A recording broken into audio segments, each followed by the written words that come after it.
Hi. Okay, we're doing great. Um, Now I just crashed my machine because of my Cinema 4D RAM, but I had something running in the background. So I want to remind you that too. We're gonna do something right here that's gonna kind of hog up some of your RAM or your CPU and all your power on your computer. So be sure to turn anything off that's running in the background, and don't get worried now, just hang tight because there's some things we can do. I also have a video app running, and I have all of my power kind of turned to it so that the video records well. So anyways, okay, now let's select the dinosaur up here in the right box, the Object Manager box. See, we have the Object Manager. Why are my tabs? They seem to keep popping to the right. Oh, I must have it set to default that way.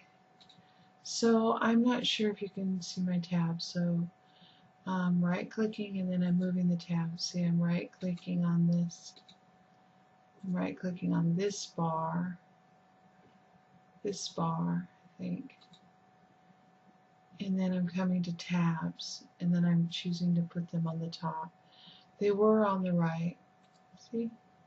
But I don't know if you could see those or not. So I moved them so you can see them at the top for now in the video. We are in the Objects Manager box right here. Click the dinosaur, and I am going to minimize this box by holding my cursor over this little corner tiny polka dotted square, and then holding on my keyboard my control or command and clicking on it, and that minimized that, and it's right here, coordinates. So if you need it, just click it and it'll open back up, and then pull that down. Okay, so my dinosaur is selected, and we're almost done. I mean, we are really close to being where just getting his body, his framework all modeled out, and we can edit and perfect it and all of that. So we just need to do his legs, and then his little what are these called? I don't know. Little dinosaur horns or something. What are those called on a dinosaur? You know, those little wing thingies. Triangles. Okay, so up here in the top menu, see where it says Subdivision Surface? We're going to click that and hold it down. But first, I'm going to turn off my background placeholder here. And now, let's hold that down, and let's get Subdivision Surface. There it is. Now it's popped in to our Object Manager right above our dinosaur body. See that? And then you want to select it. Now, before we drag the dinosaur inside of the Subdivision Surface object, it's a little deformer, I think, of some kind. Well, these are deformers. Those are bend objects. These are Subdivision Surface objects. There's a bunch of them. But anyways, okay, it used to be called a hypernerve. Now, in the subdivision editor, go ahead and if you have, look at what yours says, and then put a 2 in there and leave it at 2. The higher you go, the more that you subdivide your, and it's in the editor, not the renderer here. We can put that to 2, move it to the same, and then use subdivide UV. So what this is going to do is it's going to subdivide all these polygons. And I wanted you to make sure that you set your subdivision editor to 2 before you do this.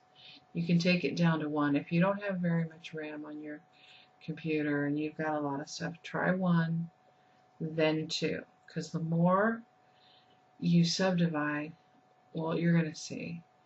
So click Dinosaur up here in the Object Manager. We'll just pull this out for a second here so you can see this. Okay, so in the objects, we have the subdivision that we just made from the upper menu. We're going to click on our dinosaur object, hold down, and we're going to drag it until we see the little arrow change, and we're going to drop it inside. See, we kind of slid it up and it popped underneath of the hierarchy right here. So now the dinosaur is underneath.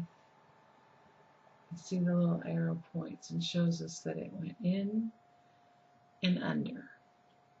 And the subdivision has this little check on it right here. Right there. You can turn it off and on. But see how our 3D model is smoothing out? When it's on, it's all smooth. And if we go up to display and we turn on, let's see, one of these ISO arms, that's already on. Display, wireframe, there we go. So if we go up there, options, display, wireframe, and then I think, yeah, we had just the grid shading on, then well, I just turned that, the lines off. And I think we want ISO on. There's grid shading with the lines showing. And then quick shaded lines, there's that. What we want to see is that wireframe. Yeah, and then let's go back to grid shading lines. That brightens it up a little. Okay, and that was all under display. Okay, so we can close this back up, but you can see, you can change the name of your subdivision surface that used to be called a hypernerd, but it subdivides, so they changed the name. It subdivides all of the polygons. So you don't need to have a whole bunch of polygons to start with, because you can subdivide your character using this and keep the low poly model at low. Like I was saying in the earlier tutorials, that's why you stay low, because you can edit it. You can edit your character in this mode, so you kind of keep him in high poly and low poly. And when you're modeling, you want to get your base laid out. And then when we select the subdivision object that our character's in, and we go and we can see then its attributes, and we have it on 2. Now when I click down and I go to 1, see, we can see then that it's divided the polygons. Go to 0 and we're back to where we were. And then we divide it once, twice, and then 3 times. It's very, and I'll render it very smooth. But the more polygons that you have subdivided in your 3D modeling application like Cinema 4D, you're using up a lot of CPU, right, Daniel? Yeah. It's the CPU, and you can see you start moving and turning, and it slows things down. And that's how it is inside of the game engines like Unity. the more polygons in a 3D game, it slows your game down. So I go to 2 and it's fine. And in games, usually you don't have any hypernerve or any, you have really low, this is set at 1. And then this is the renderer at 3. So just the renderer, I believe, I'm not sure exactly. I think it'll render your character, but you have to set it up in your renderer. There's right here. There's a render settings, and I'm not really quite sure how that works yet. I guess Daniel will teach us later. But in other words, instead of just looking at this with the polygons on inside of your 3D realm or in your world, however however many objects you have out in your 3D space, you can cut back on leaving the subdivision editor off, and I think set it so that everything that you have a subdivision surface on will only show once you've rendered it. I'm not sure. But you can show help on this. Right click, show help, and it will tell us right here about subdivision, so you can read about it and use your help. So cool. And we can go over more of that later, but a lot of things you can click on and then show help. Some things you can't, like show help on tools and objects and different things, but some things you can't. Sometimes you don't find help in there. They're getting better though. And this is going to go over your, your position, scale, and rotation. There's a lot more help than there used to be. And this help tool has always been there, where you can right click on things if you don't know what it is and show help, and it'll come up. So that's super helpful. Okay, so I wanted to say yay. Okay, here we are. Like I said, you can model low poly and have more control over your character in low poly, and then put it in a subdivision hypernerve like this. And it's on, but I have it set at 0, so we can turn it off and on by the little X right here.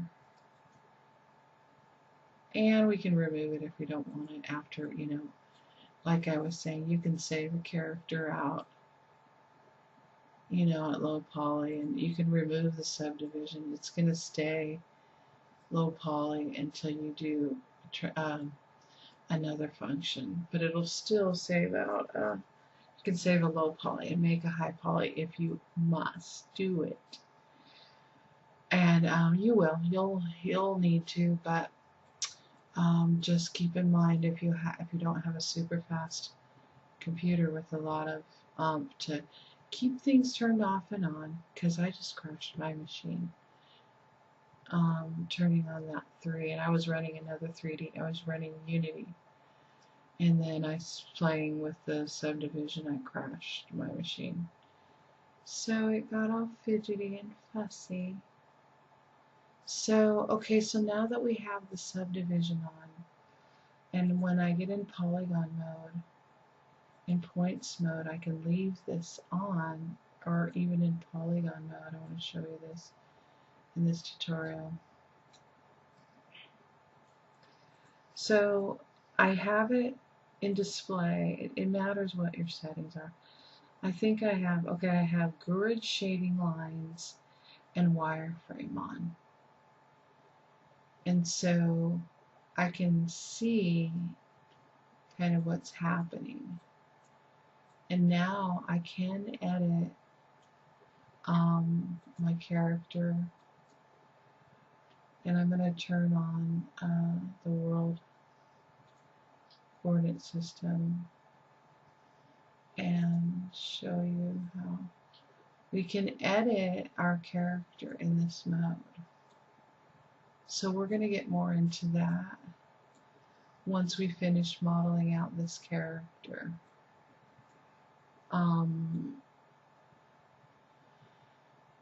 And then we can go back and forth to edit mode. And that way, when we're working on, you know, editing him, putting his mouth, you know, doing his mouth, doing certain areas, we have more control. And so this is so cool. This is so cool. And I'm going to render this out. So we're also going to put him in another place. In this next tutorial, I'm going to show you how to put your object into symmetry.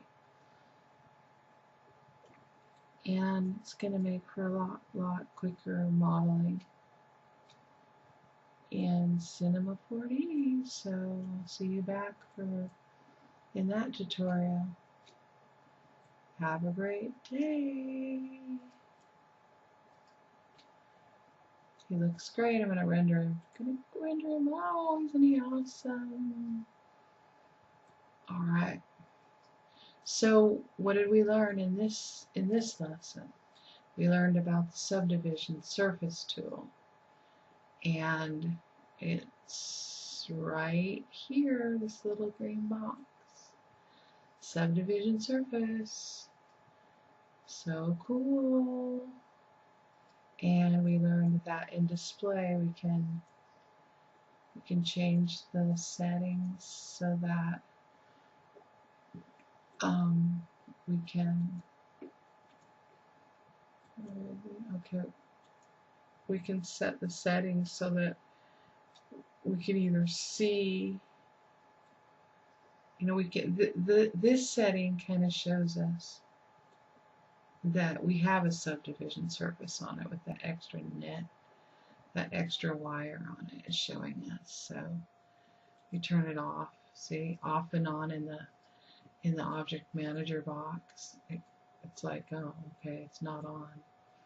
And then with the one display, is it lines? That makes it all transparent. That's nice, especially when we start painting him. But we want to have the base of him modeled really as much as possible before we start painting his texture for his UVs, and then make another model. So that's cool. Display, origin lines. And then what did we have on? I always get these mixed up. I think I'd know by now. Quick shading. This is nice. See how in quick shading it's not as bright, but it shows us more where the shadows are. So this really hasn't changed much over the years. It's so cool. So I think, so there's ISO arms and lines, but that's not right. There's the wireframe, and there we go. So usually you have two on, and I just always get confused. So wireframe and grid lines, and this is going to show us more of, you know, how much the subdivision surface HyperNerve split up our polys. And my computer's working harder. I can hear the engine churning. So that's fine. My computer's happy to work hard for me. Okay, so we learned about the subdivision surface. And we learned that we can edit in subdivision surface mode some. It's awesome. So in the next lesson, we're going to add, we're going to go in here into this array box. It says array, and we're going to add a symmetry. So I'll see you in the next lesson. And then we're going to get our legs going and our eyes, and then we're going to learn so much more. Bye.